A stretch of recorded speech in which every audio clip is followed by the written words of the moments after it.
saudara-saudari yang terkasih di dalam Kristus, selamat pagi. Salam jumpa lagi dalam Sabda Siap Saji, Selasa 1 April 2025, hari biasa pekan keempat Prapaskah.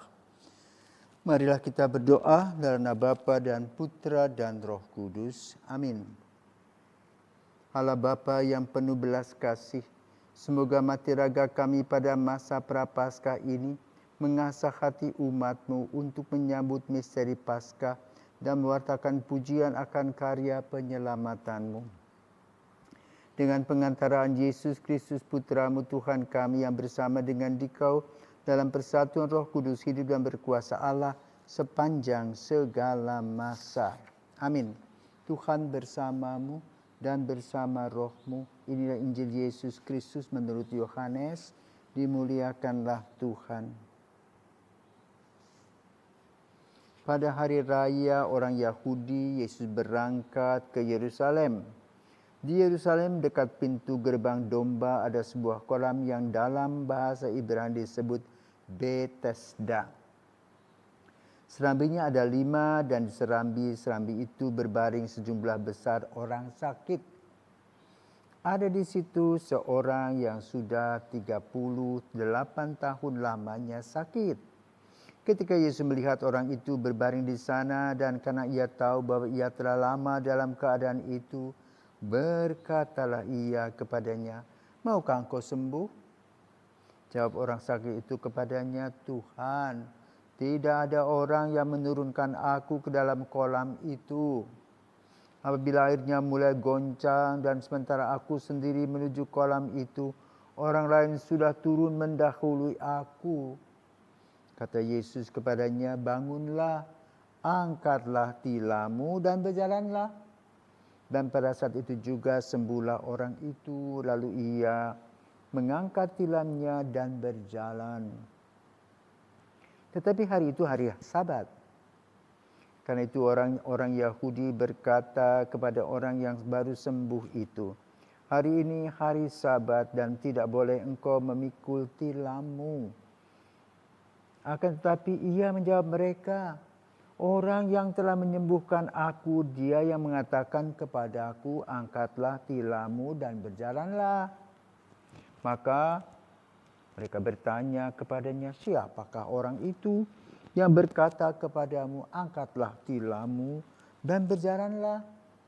Tetapi orang yang baru sembuh itu tidak tahu siapa orang itu, sebab Yesus telah menghilang ke tengah-tengah orang banyak di tempat itu.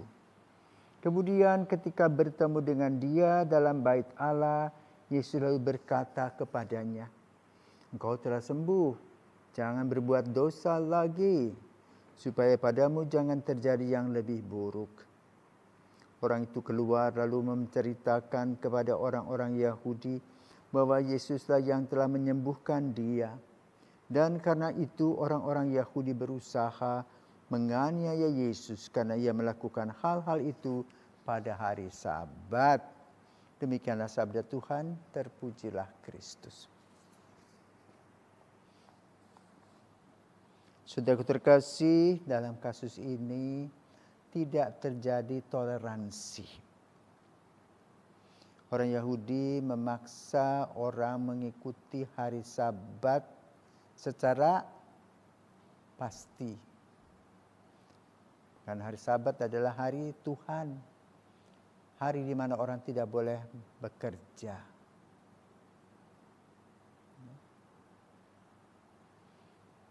Dan perayaan itu merupakan perayaan besar bagi umat Yahudi.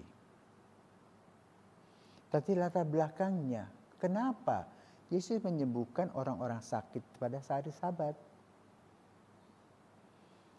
Dan siapa yang disembuhkan pada hari Sabat itu?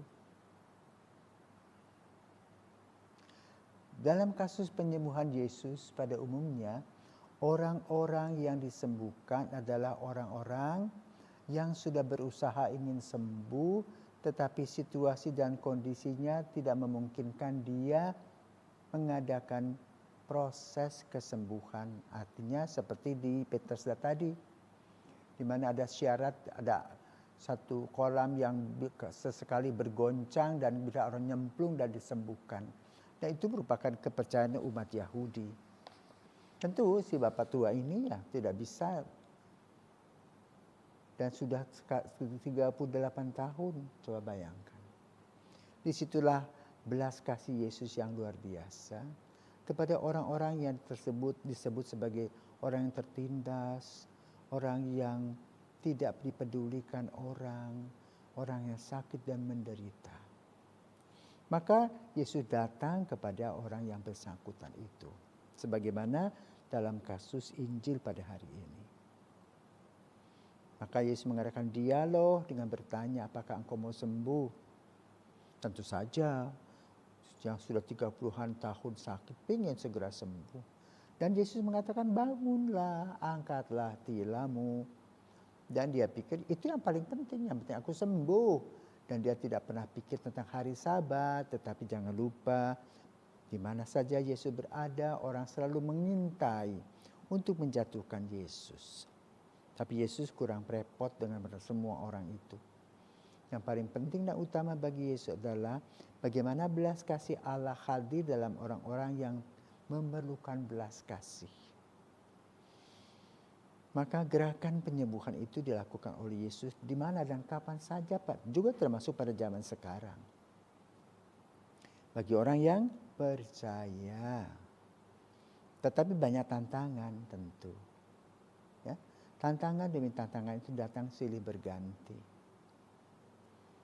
Tetapi bagi siapa saja yang punya beriman yang kokoh dan kuat, dia akan mendapatkan apa yang akan diberikan oleh Tuhan Yesus. Maka mari kita percayakan semua masalah yang kita hadapi sambil kita berusaha untuk memperbaiki diri, khususnya secara imani. Kita mempunyai dosa-dosa yang perlu kita minta pengampunan dari penyesalan-penyesalan yang telah kita lakukan. Maka mari saudaraku terkasih, melalui cerita Injil ini kita diajak untuk melihat pertama kebaikan Tuhan yang penuh dengan belas kasih. Yang kedua, kita mempunyai motivasi ingin sembuh dan ingin mengubah diri melalui perbaikan-perbaikan diri, melalui pengakuan dosa, penyesalan, dan tidak mau berbuat jahat atau dosa lagi. Maka yang ketiga, kita akan mendapatkan kesembuhan. Artinya apa? Kita merasa aman dan nyaman di dalam dan kasih Yesus. Selamat pagi, Tuhan memberkati.